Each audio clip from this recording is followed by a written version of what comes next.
प्रिय विद्यार्थियों, पिछले वीडियो में उत्तर रामचरितम के प्रथम अंक के तीसरे पद्य तक मैंने आपको बता दिया था।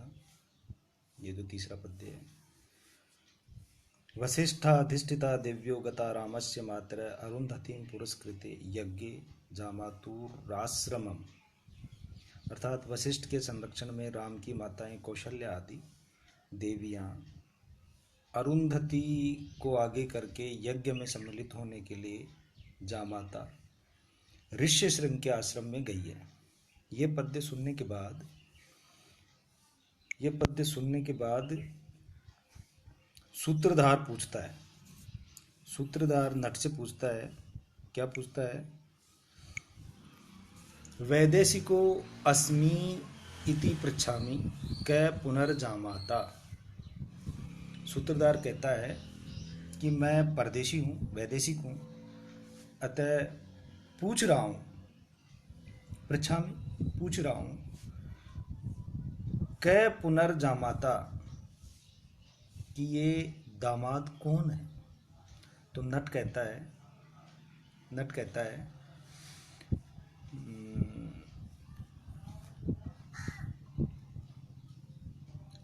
कन्याम दशरथो राजा शांताम नाम व्यजिजनत अपत्य कृतिकाम राज्ञे रोमपादा याम दद्दौ।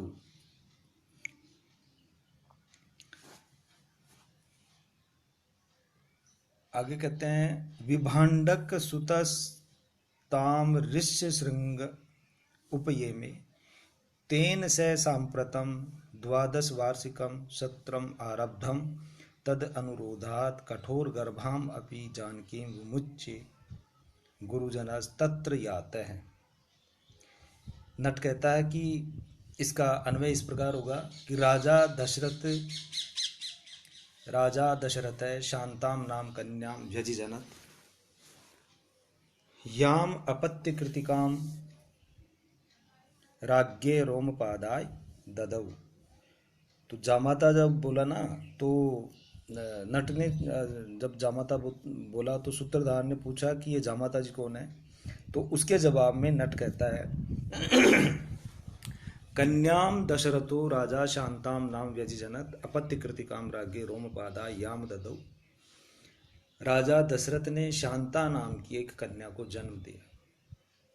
राजा दशरथ ने शांता नामक पुत्री को जन्म दिया, जिसको अपत्य कृतिकाम यानी दत्तक पुत्री के रूप में राज्ञे रोमपादाय ददौ, एक अंग देश के राजा थे रोमपाद, जो कि संतानहीन थे, उनको दत्तक पुत्री के रूप में राजा दशरथ अपनी जो शांता नाम की पुत्री थी उसको दे दिया था। आगे नट कहता है कि विभांडक सुतः, विभांडक नाम के एक ऋषि थे। विभांडक ऋषि के एक पुत्र थे ऋष्य शृंग। तो उनसे उस शांता नाम की राजा दशरथ की पुत्री का विवाह कर दिया गया था। तेन च सांप्रतम द्वादश वार्षिकम सत्रम आरब्धम, उन्हीं जामाता जी के द्वारा इस समय या आजकल द्वादश वार्षिकम सत्रम आरब्धम, 12 वर्ष में समाप्त होने वाले यज्ञ का शुभारंभ किया गया है। यानी उन्होंने ऋष्य शृंग ने ही इस समय 12 वर्ष में पूरा होने वाला यज्ञ प्रारंभ किया है। तद अनुरोधात, उन्हीं के अनुरोध के कारण कठोर गर्भाम अपि, यानी गर्भवती होते हुए भी जानकीम विमुच्य, सीता को छोड़कर गुरुजनस तत्र यातः, गुरुजन अर्थात कौशल्या आदि जो माताएं हैं, यानी पूर्ण गर्भ वाली सीता को छोड़कर कौशल्या आदि जो गुरुजन है वहां गए हुए हैं।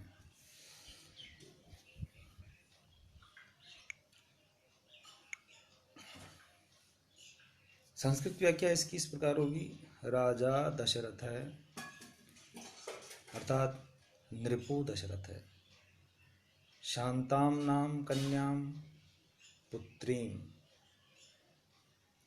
व्यजिजनत उत्पादयामास याम शांताम अपत्य कृतिकाम कृत्रिम कन्या रूपेण राज्ञे नृपाय, राज्ञे में चतुर्थी व्यक्ति है तो नृप में भी चतुर्थी हो जाएगी, नृपाय रोमपादाय ददौ ए ददात अनुष्टुप छंद।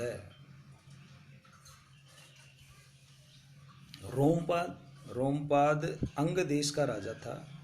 विष्णु पुराण के अनुसार शांता दशरथ की पुत्री थी और उन्होंने संतानहीन रोमपाद को अपनी पुत्री दत्तक रूप में दी थी। आगे सूत्रधार कहता है कि तत् किमनेन एहि राजद्वारम एव स्वजाति समयेन उपतिष्ठावै, कि तो हमें इससे क्या, आओ अपनी जाति अर्थात नट जाति के आचार के अनुसार राजद्वार में ही हम दोनों उपस्थित हो गए। राजद्वारम एव स्वजाति समयेन उपतिष्ठावै, हम दोनों उपस्थित हो गए। तो नट कहता है तेन ही निरूपयतु राज्ञः सुपरिशुद्धाम उपस्थानस्तोत्र पद्धतिम भावे, अतएव तेन यानी अतएव आप राजा का अत्यंत निर्दोष और प्रशंसात्मक स्तुति पाठ सोचकर रखिए। सुपरिशुद्धाम उपस्थान स्तोत्र पद्धतिम भावे, यानी स्तुति पाठ सोचकर रखिए, प्रशंसात्मक स्तुति पाठ सोचकर रखिए। सूत्रधार कहता है बारिश की हे महोदय, सर्वथा व्यवहर्तव्यम कुतो ही अवचनीयता, यथा स्त्रीणाम तथा वाचाम साधुत्वे दुर्जनो जन। सर्वथा व्यवहर्तम, कि हे आर्य सभी प्रकार के अर्थात अवसरोचित व्यवहार करना चाहिए, अवसर के अनुसार व्यवहार करना चाहिए। जने यथा स्त्रीणाम तथा वाचाम साधुत्वे दुर्जन, मनुष्य जिस प्रकार स्त्रियों के पातिव्रत्य के संबंध में छिद्रान्वेषी होते हैं, अवगुणों को ढूंढते रहते हैं, उसी प्रकार वाणी अर्थात पद्य आदि की निर्दोषता के विषय में भी छिद्रान्वेषी होते हैं। सर्वथा व्यवहारत्म अर्थात सभी प्रकार से अवसरोचित व्यवहार करना चाहिए। जनय लोग या मनुष्य, यथा स्त्रीणाम जिस प्रकार से स्त्रियों के पातिव्रत्य के संबंध में छिद्रान्वेषी होते हैं, उसी प्रकार वाचाम साधुत्वे दुर्जन, उसी प्रकार वाणी अर्थात पद्य आदि की जो रचना करते हैं उनमें भी निर्दोषता के विषय में उनमें दोष ढूंढते रहते हैं, छिद्रान्वेषी होते हैं। संस्कृत व्याख्या इसकी इस प्रकार होगी, सर्वथा सर्व प्रकारेण यथा स्यात् तथा इत्यर्थ व्यवहर्तव्यम व्यवहार करणीय अवचयनीयता निर्दोषता अवचनीयता यानी निर्दोषता कुतो ही कथम नु संभवति जने लोके यथा येन प्रकारेण स्त्रीणां नारीणां साधुत्वे पातिव्रते दुर्जने दोषदर्शी भवति तथा तेनेव प्रकारेण वाचां वाणिनां श्लोकादीनाम् इत्यर्थः साधुत्वे निर्दोषत्वे दुर्जने दोषदर्शी भवति यथा लोके स्त्रीणां पातिव्रत्य विषये छिद्रान्वेषी भवति तथैव पद्यादीनाम् अपि निर्दोषत्वे छिद्रान्वेषी भवति इत्याशय। अत्र काव्यलिंगम अलंकार उपमा चालंकार अनुष्टुप छंद है। तो आगे नट कहता है अति दुर्जन इति वक्तव्यम, कि छिद्रान्वेषी व्यक्ति अत्यंत दुर्जन होता है, ये कहना चाहिए। तो आगे कहता है नट दिव्याम अपि ही वेदय्याम सापवादो यतो जने रक्षो गृह स्थिति मूलम अग्निशुद्धौ तु अनिश्चय,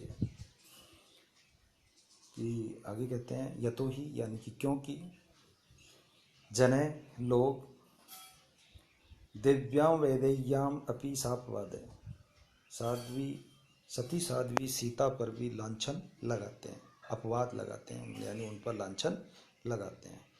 रक्षो गृह स्थिति मूलम अग्निशुद्धौ तु अनिश्चय, रक्षो गृह स्थिति अर्थात राक्षस रावण के घर में रहना इस लांछन का मूल कारण है।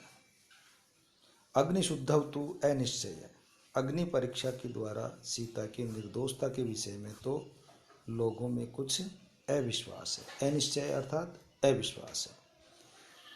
संस्कृत व्याख्या इसकी इस प्रकार होगी, यतो ही यस्मात् कारणात् जने लोके दिव्यां पतिव्रतायां वेदैयां सीतायाम् अपि सापवादे निंदापरे अस्ति, रक्षो गृह स्थिति राक्षसस्य रावणस्य गृहभवने स्थिति निवासे मूलम अस्य अपवादस्य कारणम् अस्ति, अस्य अपवादस्य मुख्य कारणम् अस्ति। अग्निशुद्धौ अग्नौ अग्निपरीक्षायां शुद्धौ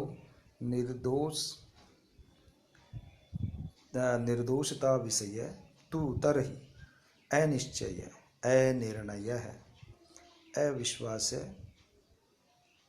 एव अस्ति इत्याशय। अत्र काव्यलिंग विभावना विशेषोक्ति चालंकाराः अनुष्टुप छंद।